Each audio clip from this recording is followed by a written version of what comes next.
starts now. Such a scary time for a lot of people. We are hearing tonight directly from some of the folks impacted by the government assistance shortage already this month. Glad you're here for WVLT News at 5 o'clock. I'm Ted Hall. And I'm Casey Wheelis. Tonight, the government shutdown continues, and because of that, people are having to make impossible decisions.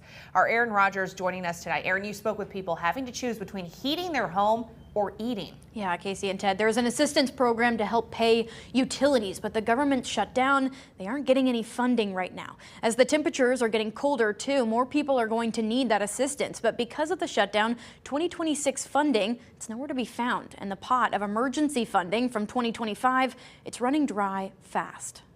It'll be in the winter time, with no heat and everything, you know what I mean? So I might have to, cut back on the food.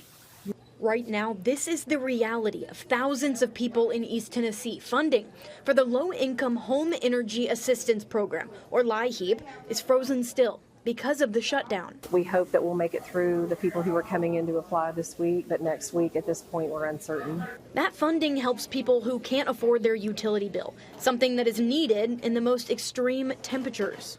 Bonnie King has lived in Knoxville her whole life. As her only support system, she used LIHEAP last year and planned to apply again. But now it's uncertain, but so is her means of food.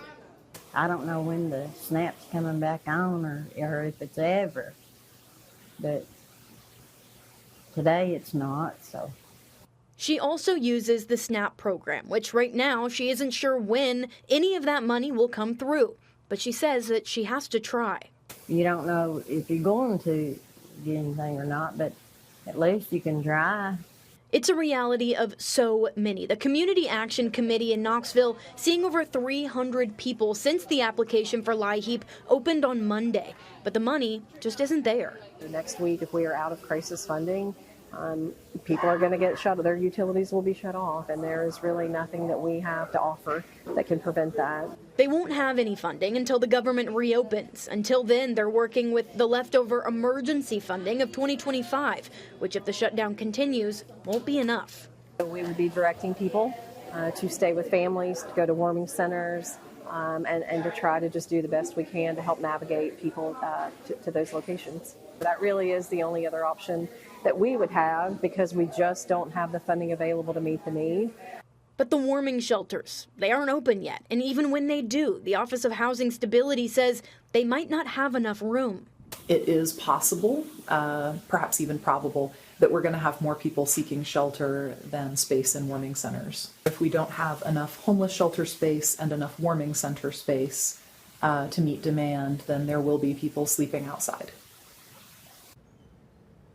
Now, right now, the CAC is helping people fill out the application for when that funding is available. Right now, they're using the emergency funds for those who need it most, and they're helping with applications again on Friday. Now, we've got more information on how to get help inside the WVLT News app. Of course, there are people in East Tennessee always want to donate. They all want to do what they can to help. Great idea. Please do. But you're hearing that's not even going to be enough. Yeah, I asked if they're taking community help. They said, of course they are. But even with those donations, they are not going to be able to provide the assistance come next week.